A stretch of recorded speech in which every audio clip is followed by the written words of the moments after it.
Okay, so I've just read Michael Tomasello's book uh, that tries to understand the origins of human communications, and he really allow us to understand the development of linguistics in humans and non-human species, and this is very fascinating.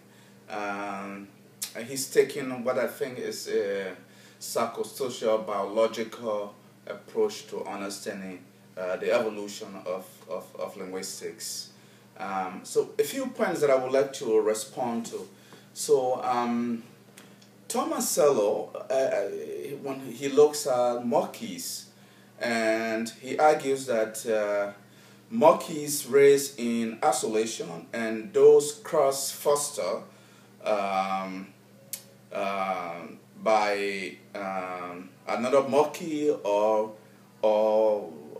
different families of animals, um, they are likely to retain their socio-biological or vocal cords, despite the fact that they have been fostered in different environments.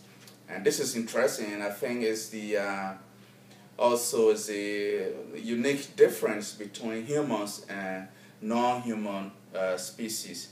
But he also shows that there is a slight difference between monkeys and great apes. If you keep chimpanzees in your house, they are likely to develop some communication skills with you over time, unlike monkeys. And the chimpanzees' communication skills will be focused on mainly imperative. You know, they have food, they want something, so they will show you there are bananas there, or if they try to take food from somewhere, they try to bring to you to help. So this is interesting. The point that intrigues me though is I have seen small dogs, tiny breeds of dogs. I think it's called a Panoramian. So it's very tiny, like a cat. So I have seen one, through my observation, grow up in a home with, say, 5 cats. And I realized that as the dog grows up, it starts to think that it is a cat.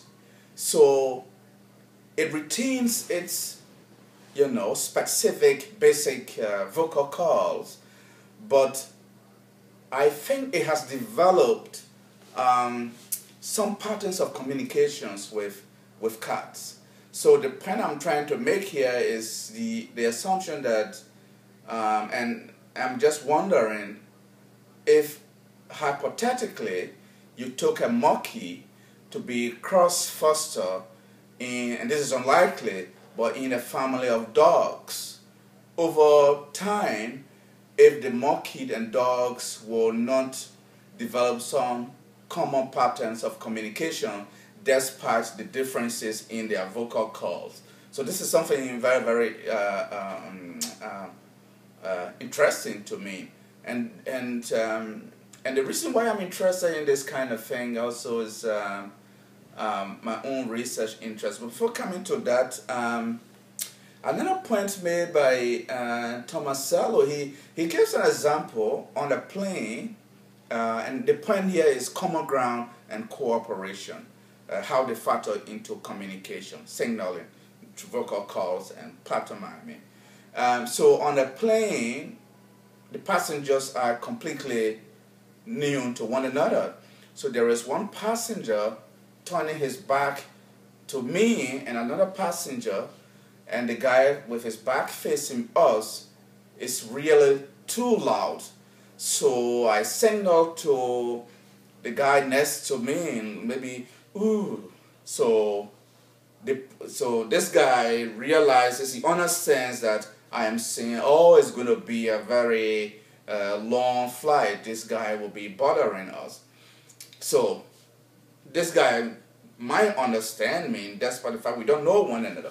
The point I'm trying to make here is that I think culture might play a difference here, and I know that Tomasello has pointed that out, that culture could challenge the reliability and validity of this kind of pattern. And the example I'm going to give here is that if I were on a plane with another guy, I don't know him, and through the aisle, I see a girl who is extravagantly dressed, beautiful. So then I say, ooh, to this guy. And my intent actually is to say that, geez, this girl is gorgeous. And I'm thinking that this guy will understand, which is possible. But if he comes from a completely different culture, for whatever reason, we might not have shared the same ground from which I'm speaking. It is possible that he's thinking that I'm saying, ooh, she's overly dressed and too lousy, and I don't want to see this. So the point I'm trying to make here is that, and I know Tomasello mentioned this, that culture could in some ways affect this whole model of cooperation, communications based on culture. The other point, the last point that I will want to make is that, so Tomasello mentions that apps are not,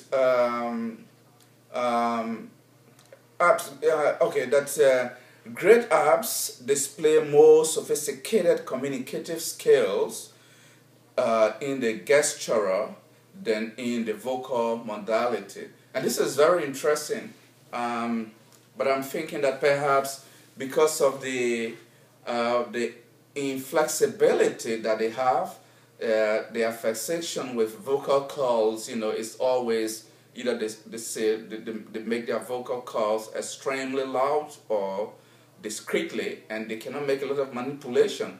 But perhaps with making gestures, here they have more flexibility to manipulate.